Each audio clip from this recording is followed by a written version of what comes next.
எது தீட்டு? ரொம்ப கான்ட்ரவர்ஷியல் டாபிக் தான் நான் டச் பண்றேன். பட் என்னுடைய கருத்தை நான் சொல்கின்றேன்.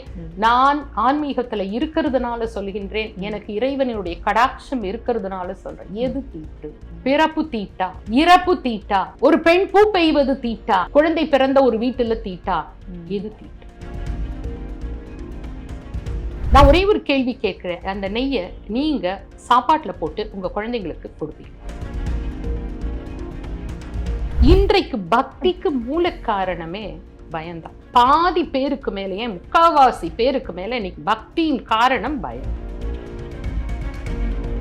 செய்யறது தவறல்ல, சரி, செய்யறது தவறல்ல. ஆனால் எதை செய்ய வேண்டுமோ அதை செய்யாமல் இருப்பது தவறு. அப்ப என்ன செய்யணும்? என்னங்க இந்த சனி பாடா படுத்துதுங்க, எதற்கு இந்த பக்தின்னு கேட்க. இத தீட்டு தீட்டு தீட்டு தீட்டுன்னு சொல்லி ஒவ்வொரு பெண்ணும் மாதவிலக்காகும் பொழுதெல்லாம் அச்சோ ஆயிட்டேன். அந்த ஹால்ல நாங்க கூடியிருந்தாலும் 1 2 3 4 பேர் ஆண்கள், மீது அத்தனையும் பெண்கள்.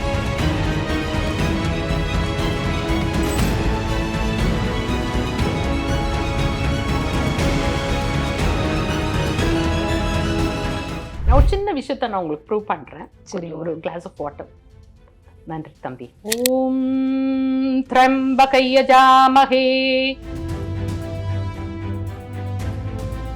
கையில ஒண்ணுமே இல்ல, பார்த்துக்கோங்க. ஏதாவது உள்ள போட்டுட்டேன்லாம் நினைக்காதீங்க. மந்திரம் மட்டும் சொல்லியிருக்கேன். இந்த தண்ணி குடிங்க. ஏதாவது மாற்றங்கள் இருந்தா எனக்கு சொல்லுங்க. லைவா கேமரா முன்னால எடுக்கிறோம். இது செட்டப் கிடையாது. இன்னும் ஃபர்ஸ்ட் ஒரு மாதிரி இருந்துச்சுமா, இப்போ ஏதோ ஒரு பியூரஸ்டா இருக்க மாதிரி இருக்கு. ஃபர்ஸ்ட் பாத்தீங்கன்னா அந்த கிளாஸோட ஒரு ஸ்மெல்லும் அந்த மாதிரி ஒன்று இருந்துச்சு. இப்போ தீர்த்தம் குடிக்கிற மாதிரி தான் இருந்துச்சு. ஸோ அந்த அதிர்வலைகள் எங்களுக்குமே தெரியுது, புரிஞ்சுக்க முடியுது. ஆனா இதையே பெரும்பாலான அளவு நிறைய பேருக்கு தெரியாம இருக்கு. ஏன்னா எல்லாருமே என்னன்னா நம்மளோட ராசி இதுவா இருக்கு, இந்த கோயிலுக்கு போகணும், இந்த லக்னம் அப்படின்னு சொல்லிட்டு நானுமே எங்க வீட்லயுமே சொல்றது உண்டு. ஓகே, இதுக்கு மேல சனி பயிற்சி வந்துருச்சு, இனிமே காலகட்டம் நல்லா இருக்க போகுது, அந்த மாதிரி பேச்சுகளா இருக்கு. ஏன் இது பெரும்பாலான அளவுக்கு தெரியாத மாதிரி இருக்கு?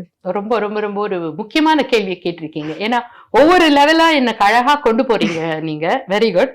இப்போ இந்த இடத்துல எல்லாரும் தனக்கு எதிர்காலத்துல என்ன நடந்து விடுமோ என்கின்ற ஒரு பயம் இருக்கும். இன்றைக்கு பக்திக்கு மூல காரணமே பயம்தான். நிச்சயமா பயம்.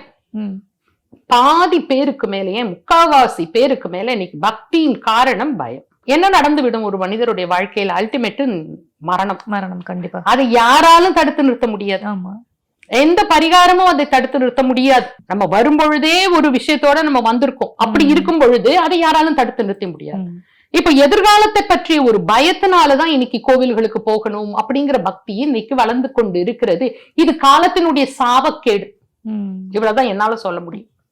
ஏன்னா இறைவனை உணர்ந்து கொள்வதற்காக, எனக்குள்ளாக இருக்கக்கூடிய அந்த இறைவனை நான் உணர வேண்டும் என்பதற்காக இறைவனை நான் தேடுகிறேன். எனது மூலத்தை நான் தேடுகிறேன். ஏன்னா நமது தர்மத்துலதான் என்ன சொல்லியிருக்காங்கன்னா, அகம் பிரம்மாஸ்மி, அயம் ஆத்மா பிரம்மஹ, நானே பிரம்மஸ்வரூபமா இருக்கேங்கிறத, எனக்குள்ள இருக்கக்கூடிய அந்த பிரம்மத்தை நாடக்கூடிய ஒரு தர்மத்துல அதை உணர்ந்து கொண்டவர்களுக்கு என்ன வேணும்? நாள் என்ன செய்யும், கோள் என்ன செய்யும்? வேயுரு தோழி பங்கன் விடமுண்ட கண்டன் மிக நல்ல வீணை தடவி மாசரு கங்கை திங்கள் முடிமேல் அணிந்து என் உளமே புகுந்த அதனால் ஞாயிறு திங்கள், புரியுதுங்களா? ஞாயிறு திங்கள் செவ்வாய் புதன் வியாழன் வெள்ளி சனி பாம்பிரண்டுமுடனே ராகுகேது ஆசரு நல்ல நல்ல அவை நல்ல நல்ல அடியாரவர்க்கு மிகவே. நம்மால என்ன பண்ணுவாங்கன்னா, ஞாயிறு திங்கள், ஐயோ எனக்கு சனி பிடிச்சிருக்கு, எதுக்கு சொல்றீங்க இத? அர்த்தம் இல்லாம சுத்திட்டு வருவீங்க. எனக்குங்க இது குரு பயிற்சி நல்லா இல்லைங்க, அதனாலங்க இன்னைக்கு பால் பாய் அபிஷேகம் பண்ண சொன்னாங்களுங்க. எங்க ஊர்ல பாஷையில பேசுறேன். அதனால பால் பாக்கெட் வாங்கிட்டு போனீங்களா, கொண்டு போய் தட்சிணாமூர்த்திக்கு அபிஷேகம் பண்ணிட்டு வரேனுங்க. என்னங்க இந்த சனி பாடாப்படுத்துதுங்க. எதற்கு இந்த பக்தின்னு கேக்குறேன். எதற்கு இந்த பக்தி? நீங்க சொன்ன மாதிரிதான் அந்த பால் அபிஷேகம் ஆகட்டும், இல்ல விளக்கேத்துறது, இதெல்லாம் பெரும்பாலான எல்லாருமே பண்ணிருக்கக்கூடிய விஷயங்கள். இது பண்ணா சனியோட பார்வை குறையும், ராகுவோட அனுகூலம் கிடைக்கும் அப்படின்னு சொல்லிட்டு ஏன் அது பண்றாங்கன்னா? இது செய்யறது தவறல்ல. சரி, செய்யறது தவறல்ல. ஆனால் எதை செய்ய வேண்டுமோ அதை செய்யாமல் இருப்பது தவறு. சரி, அப்ப என்ன செய்யணும்? என்ன செய்யணும்னா உன் மெய் பக்தி வேணும். இறைவா நான் உன் கையில கொடுத்துட்டேன், எனக்கு எதுவும் பண்ணாதுங்கிற நம்பிக்கை வேணுமாம்மா. அந்த நம்பிக்கையை வளர்க்கறதுக்கு தான் 10 வாரம் கோயிலுக்கு போங்கிறது. அப்பவாது உங்களுக்குள்ள நம்பிக்கை 10 வாரமும் ஒரே மாதிரி போயிட்டு ஒரே மாதிரி திரும்பி வந்துட்டு என்ன நான் பால் இத்தனை லிட்டர் பால் ஊத்தனே, நீ உனக்கு கருணையே இல்லையா கடவுளே? அடுத்தது கான்வர்சேஷன் வேற நடத்துவாங்க, நான் இவ்வளவு பண்ணிருக்கேன் எனக்கு இன்னும் சரியாகல அப்படின்னு சொல்லி. அத்தன் கருணையே இல்லையா கடவுளே? நீ இதுவா என்ன அவர் சொல்லுவாரு அங்க இருந்துட்டு, அம்மா உனக்குள்ளேயே எல்லாத்தையும் நான் கொடுத்திருக்கேனேமா, நீ உண்மையா உனக்குள்ள நீ பாரு, நீ ஒரு தாட், இன்னைக்கு நான் எதுக்கு கோயிலுக்கு போறேன், எனக்கு இந்த விஷயத்த பரிகாரம் பண்ண சொல்லி கொடுத்துருக்காங்க, போய் பண்ணிட்டு வரேன், பண்ணிட்டு வந்துட்டேன், நான் முடிச்சுட்டேன், உன் கையில கொடுத்துட்டேன் பகவானே, இதுக்கு மேல நீ பாத்துக்கோன்னு சொல்லிட்டு நீ அடுத்த வேலையை பார்க்க போனீங்கன்னா உங்களோட பக்தி அந்த இடத்துல வேலை செய்யும். சரி, நான் போயிட்டு வந்தேன் ஆனாலும் எனக்கு சரியாகலன்னு போது அது வேலை செய்யாது. ரெண்டாவது, இது எல்லாமே பாத்தீங்க அப்படின்னு சொன்னாக்கா ஒரு டெம்பரரி ரிலீஃப தான் கொடுக்கும். புரியுதுங்களா? அது உங்க மனதை அந்த இடத்துல இறைவனிடத்துல வலுப்படுத்துவதற்கும், அந்த கோவில்ல நீங்க போறீங்க, அதுவும் பாத்தீங்கன்னா இன்னும் ரொம்ப சில நேரங்கள்ல ரொம்ப கஷ்டமா இருக்கும். ஏன்னா அந்த கோவில்களுக்கு போகும் பொழுது நமக்கு பாத்தீங்கன்னா அந்த இடத்துல அந்த ஆற்றலை வாங்கணும் அதெல்லாம் எதுவுமே கிடையாது. தள்ளி விட்டுட்டு போய் என்ன பார்க்க போறோம், நம்ம பகவானோட பார்வை எம்மேல இருக்கான்னு பாருங்க. ஒண்ணுமே வேண்டாம், அந்த ஸ்தலத்துல போய் ஒரு 5 நிமிஷம் கண்ணை மூடி நின்னீங்கன்னா போதும், அந்த ஒவ்வொரு கோவில்களும் ஒரு ஆற்றல் களம். கண்டிப்பா அந்த ஆற்றலை உள்ள வாங்கிட்டு நம்ம வந்தாலே போதும், என்ன நடக்குமோ அது நடக்கும்.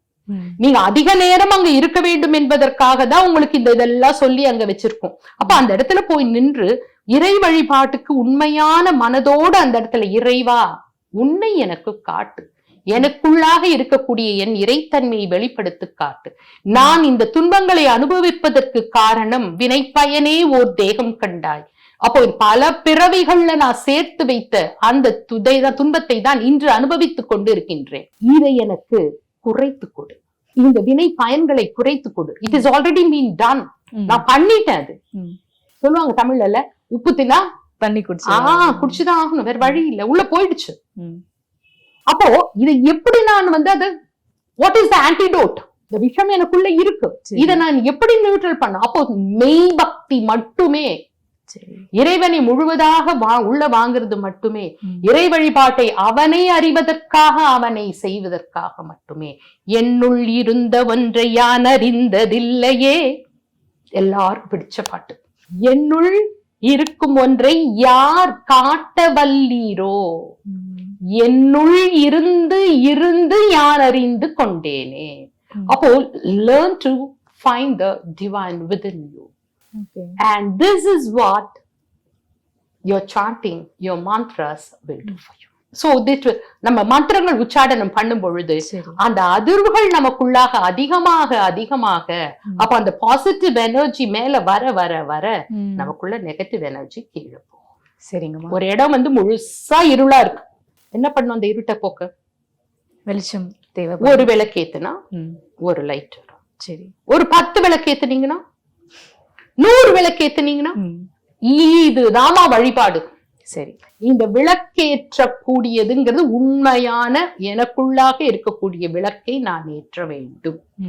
இப்போ நான் வழிபாடு செய்யக்கூடிய இடத்திலே மற்ற ஆற்றல்கள் எனக்கு இடையூறாக இருக்க வேண்டாம் என்பதற்காக ஒரு நல்ல விளக்கை நான் அங்கு ஏற்றுகிறேன். அப்ப அந்த விளக்கிலிருந்து வரக்கூடிய அதிர்வுகள் அந்த இடத்திலிருந்து ஒரு தெய்வீகமான சூழ்நிலையை ஏற்படுத்தும்.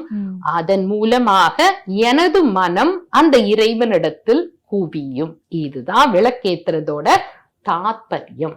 ஆனா அது பார்த்தா காலப்போக்குல வேற மாதிரி சடங்காக மாறிவிட்டது. ஆமா, அது சடங்கா மாறினது மட்டும் இல்லமா, இந்த நேயர்கள் எல்லாருக்கும் ஒரு முக்கியமான விஷயத்த நான் சொல்லிக்கிறேன்.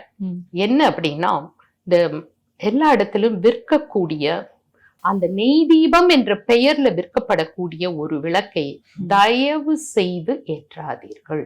எதனால அப்படி சொல்றீங்க? பாரஃபின் வேக்ஸ் அம்மா, சரி. அதாவது ஒவ்வொரு பொருள் எரியும் பொழுதும் அதிலிருந்து ஒரு பர்டிகுலர் அதிர்வு வரும். நெய், பசு நெய்க்கு ஒரு நல்ல தன்மை உண்டு.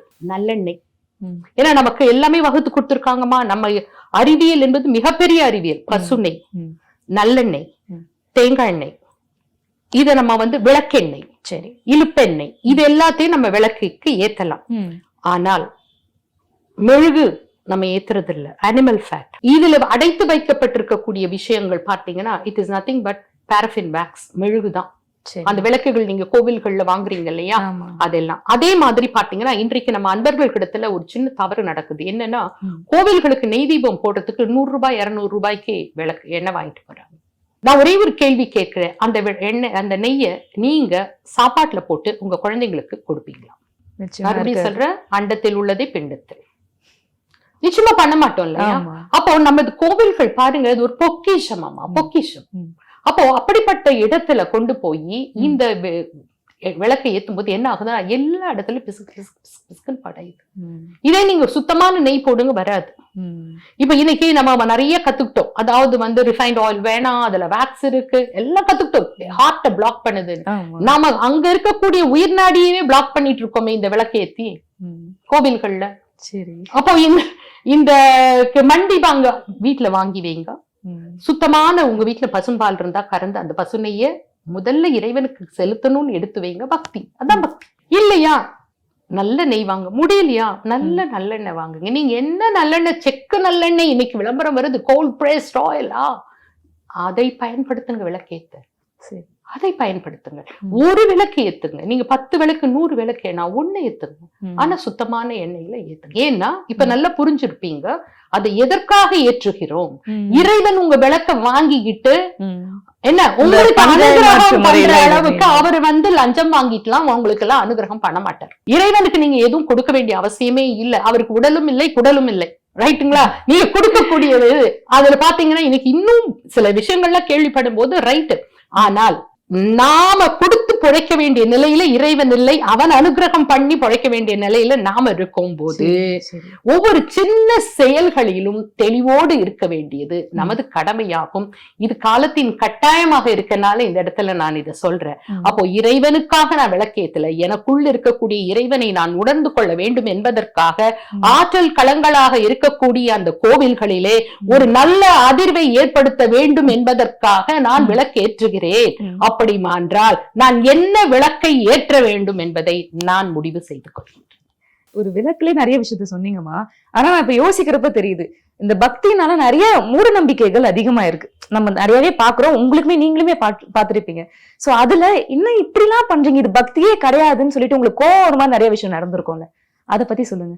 நிறைய இப்ப சொன்னது ஒரு விஷயம் தான், பேசும்போதே நோட் பண்ணிருப்பீங்க, என்னடா இதுல நடக்குது அப்படின்னு சொல்லிட்டு.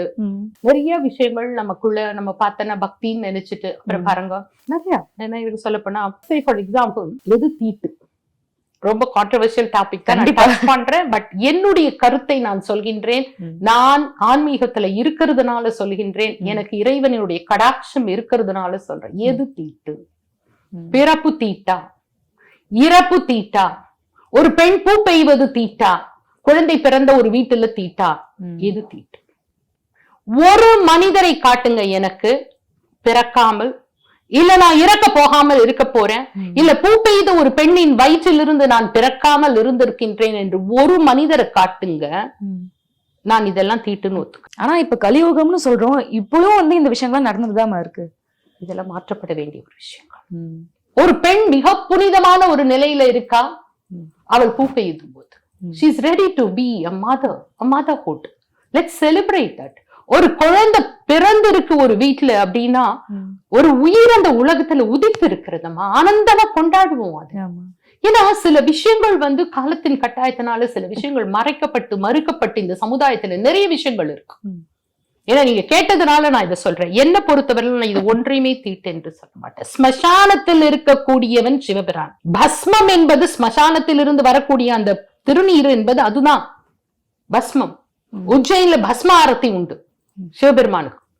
அப்ப எங்க இருக்கு தீட்டு? மனதில் இருக்குமா? மனதில் இருக்கு. ஒதுக்காதீர்கள், யாரையும் ஒதுக்காதீர்கள். ஒரு மனிதரையும் ஒதுக்குகிறவர் யாருமே இறைவனிடத்தில் நெருங்க முடியாது. எந்த நிலையிலும் எந்த மனிதனும் ஒதுக்கப்படக்கூடாது. அதுதான் உண்மையான ஆன்மீகம்.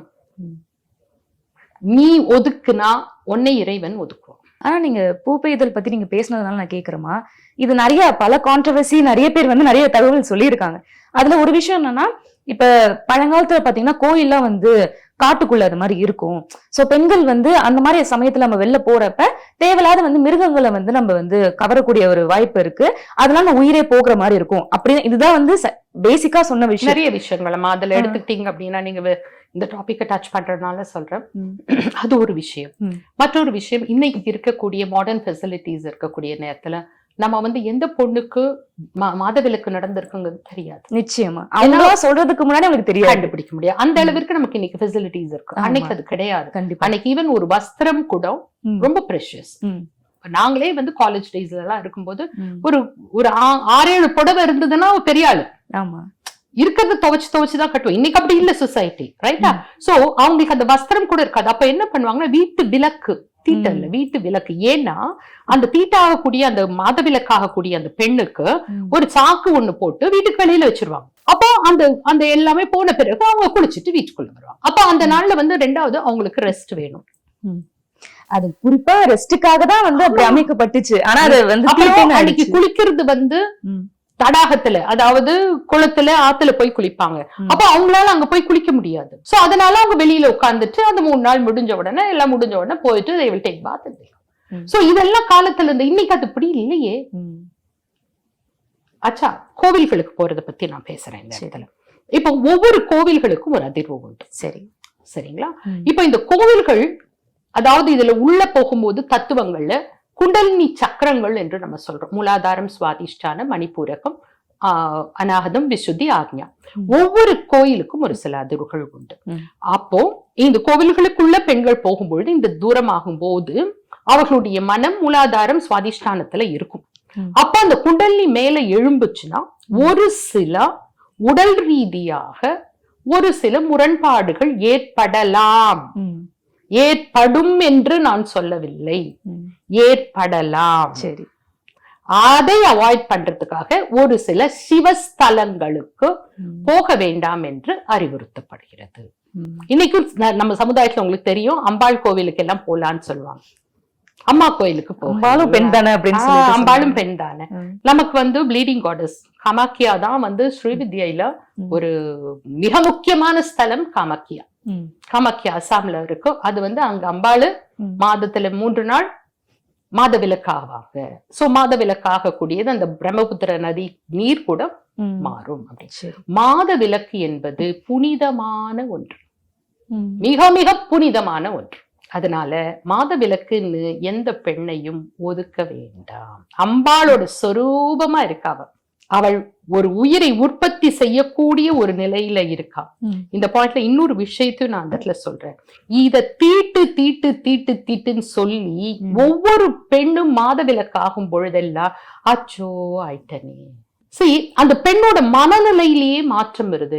இன்றைக்கு யங்கர் ஜெனரேஷன், இளம் குழந்தைகளுக்கு தயவு செய்து சொல்லுங்க, இது உன்னதமான இறை படைப்புல உனக்கென்று அருளப்பட்ட ஒரு மிகப்பெரிய விஷயம். இது தீட்டில்ல கண்ணு. உன்னோட உடலை நீ அப்ரிஷியேட் பண்ண, அதாவது உன் உடலுக்கு நான் வந்து ஒரு தாய்மை அடைய தகுதியா இருக்கேன். ஏன்னா இங்க அடிப்படை ஆரம்பிக்குதுமா, இங்க இருந்துதான் போகுது. இன்னைக்கு இத்தனை செயற்கை கருத்தரிப்புகள் அது இது இதுல ஆரம்பிக்கிறது. இன்னும் நிறைய இருக்கு இதுல. பட் இதுல ஒரு விஷயம், ஏன்னா அந்த பெண் ஒவ்வொரு மாதமும் அந்த மாதவிடாய் வரும் பொழுது அவள் தனக்குள்ள சலித்து கொள்ளக்கூடிய ஒரு மனநிலை வரும் பொழுதே, இதுதான் உனக்குள்ள ஒரு பிசிஓடி என்னென்னமோ சொல்றோம் இல்லைங்களா, இது அத்தனையும் அதுக்குள்ள ஆரம்பிக்குது. அங்கதான் பிள்ளையார் சொல்லி போடுறோம்னு வச்சுக்கோங்க. அப்புறம் அந்த பொண்ணு அதை எனக்கு வேண்டாம் எனக்கு ஆகக்கூடாது, இது அப்படியே வந்து எல்லா காம்ப்ளிகேஷன்ஸ்குள்ளேயும் நம்ம போயிடுறோம். சோ முதலா இளம் பெண்களே, நீங்க பூ பெய்தீர்கள் என்றால் உங்களை நீங்கள் நான் அம்பாளா இருக்கேன் அப்படின்னு சந்தோஷமா சொல்லுங்க. அப்போ உங்களுக்குள்ளேயே அந்த பெண்மை மலரும். அந்த பெண்மை மலர வேண்டும். சரிங்கம்மா, இந்த மாத விளக்கு பத்தி நம்ம பேசிட்டு இருந்தோம். எனக்கு இப்ப என்னன்னா நம்ம பெண்கள் பத்தி பெரும்பாலும் பேசுறப்ப எனக்கு ஒண்ணு தோணுச்சு. இப்ப நீங்க மந்திரம் ஆகட்டும் இல்லைன்னா ஹோமம் ஆகட்டும், இது எல்லாமே குறிப்பிட்டு இப்ப நீங்க சொன்னீங்க இது வந்து தீட்டு கிடையாது அப்படின்ற ஒரு விஷயம் சொன்னீங்க. ஆனா ஏன் பெண்களே இது பண்ணக்கூடாது அப்படின்ற விஷயமும் நம்ம பேசணும். இப்ப மந்திரம் ஆகட்டும் இல்லைன்னா ஹோமம் ஆகட்டும் இதெல்லாம் பெண்கள் பண்ணக்கூடாது அப்படின்னு சொல்லிட்டு அதுல என்ன இருக்கு? ஏன் இப்படி பண்ணக்கூடாது சொன்னாங்க? பண்ணக்கூடாதுன்னு பெரும்பாலும் அது வந்து தப்பு அப்படின்றது பெரும்பாலும் எல்லாருக்குமே அது தெரியுற விஷயம் தாமா. ஏனென்றால் எந்த வேதத்திலும் பெண்கள் படிக்க கூடாது என்று இல்லை. நமக்கு ஆதாரம் எது? இப்ப ஒரு விஷயம் நமக்கு இருக்கு, அதுக்கு ஆதாரம் எது, அதுக்கு அடிப்படை எது, அததான் நம்ம பார்க்கணுமே ஒழிய 4 பேர் 4 சொல்லுவாங்கன்னா எந்த 4 பேர் என்றுதான் கேள்வி கேட்கணும். 4 பேர் 4 சொல்லுவாங்கிறதுக்காக நம்ம எடுத்துக்க முடியாது. ஏன் பெண்கள் படிக்க கூடாது? இப்ப இதுல இன்னைக்கு எனக்கு முன்னால் நான் நிறைய சேலஞ்சஸ் ஃபேஸ் பண்ணி தான் இன்னைக்கு வந்திருக்கேன். இன்னைக்கு நான் உங்க முன்னால் உட்கார்ந்துருக்கேன்னா கடந்த 10 வருஷமாக நிறைய பெண்களுக்கு நான் இதை சொல்லி கொடுத்திருக்கேன். நிறைய பெண்கள், சரிங்களா? நிறைய பெண்கள், அத்தனை பெண்களும் குடும்பத்தில் இருக்கக்கூடிய, குடும்பத்தை நடத்தி கொண்டு இருக்கக்கூடிய பெண்கள். அதே மாதிரி ஒருவரும் அதாவது நாங்க ஏற்கனவே இதெல்லாம் தெரிஞ்சிருக்கோம் எங்களுக்கு எதுவும் கிடையாது. சாதாரண பெண்கள், குடும்ப பெண்கள் எல்லா விஷயங்களையும் கற்று நிறைய 54 பெண்கள் நாங்கள் ஓரிடத்தில் கூடி ஒரு மிகப்பெரிய யாகத்தை பண்ணோம். இந்த வருஷம் அடுத்தது 108க்கு நாங்க ருத்ர யாகம் பண்ண போறோம். 108 பேர். ஆனா பெண்கள் பண்ணக்கூடாது அப்படிதானே நம்ம சொல்லுவாங்க. நாங்க பண்ணிருக்கோம், நாங்க நல்லா இருக்கோம். ஒவ்வொருத்தருக்குள்ளேயும் அந்த பாசிட்டிவிட்டி இருக்கு. இதுக்கு மேல நமக்கு என்ன வேணும்? யாரோ சொன்ன ஏதோ ஒன்று இடையில சொருகப்பட்ட சில விஷயங்கள், அதற்கு காரணங்கள் இருக்கு. அது வந்து சில காரணங்களால பெண்கள் தடைப்பட்டது. ஆனால் பெண்கள் சொல்லக்கூடாது என்பது சனாதன தர்மத்தில் கிடையாது. இது பெண்களுக்கும் உரியது. நிறைய பெண்கள் வேதங்களுக்கு எழுதி இருக்கிறார்கள், வேதத்தை கொடுத்திருக்காங்க. இன்றைக்கு காலங்கள் மாறிக்கொண்டிருக்கிறது. உலகம் முழுவதும் பல பெண்கள் இதை சொல்லிக் கொண்டுதான் இருக்கிறார்கள். இன்னும் சொல்ல போனால் நான் வேதங்கள்ல சொல்லி கொடுக்கறதுல நான் ரொம்ப எல்லாருக்கும் நான் இன்சிஸ்ட் பண்றது ஸ்ரீருத்ரம். ஸ்ரீருத்ரம் சொல்லும் பொழுது நம்ம உடலிலும் மனதிலும் நம்ம குடும்பங்களிலும் ஏற்படக்கூடிய மாற்றங்கள் அளவு கடந்தது. இன்னைக்கும் என்கிட்ட டெய்லி என்கிட்ட ரிப்போர்ட் பண்ணுவாங்க. தினமும் வாட்ஸ்அப்ல நான் இத்தனை முறை ருத்ரம் சொல்லியிருக்கேன். ஒரே நாள்ல ஒரே நேரத்துல 11 முறை ஏகாதச ருத்ரம் என்று பெயர் சொல்லிக் கொண்டு இருக்கின்றோம் இன்று வரையிலும். அது மட்டும் இல்ல, இப்ப பாத்தீங்கன்னா சிவன் ராத்திரி இப்ப போனது இல்லைங்களா? சோ இந்த கடந்த சிவன் ராத்திரியில நம்ம என்ன பண்ணிருக்கோம் அப்படின்னா ஸ்ரீருத்ரமும் தேவி மகாத்மியமும் சம்புட்டிகான்னு சொல்லுவோம் பண்ணி 15 மணி நேரம் நாங்க பெண்கள் ஒரு இடத்துல கூடி உட்கார்ந்து பாராயணம் பண்ணி நிறைவுல ருத்ர யாகமும் திரிஷதி யாகமும் செய்து முடித்தோம். இந்த சிவராத்திரி அந்த ஹால்ல நாங்க கூடி இருந்தாலும் 1 2 3 4 பேர் ஆண்கள், மீது அத்தனையும் பெண்கள். இது ஒரு பெரிய சாதனை மாதிரிதான் இருக்கு. நிச்சயமா சார். கிட்டத்தட்ட 14-15 மணி நேரம் ஆனது. நாங்க சாயந்தரம் 5:30 மணிக்கு மகான்யாசத்தோடு ஆரம்பித்து அடுத்த நாள் காத்தால 7:30 8 மணிக்கு முடிச்சோம். நடுவுல ஒரு 5 நிமிஷம் 2 நிமிஷம் நைவேத்தியங்களை மட்டும் பிரசாதமா சாப்பிட்டுட்டு சிவனுக்கு அபிஷேகம் பண்ணி எல்லாம் பண்ணோம். அப்போ இது பண்ணக்கூடாது என்பது ஒரு மித். இது சொன்னதுனால எத்தனை பேருக்கு PCOD ரிலீவா இருக்குங்கிறதுக்கு நான் ஸ்டாட்டிஸ்டிக்ஸ் என்னால கொடுக்க முடியும்.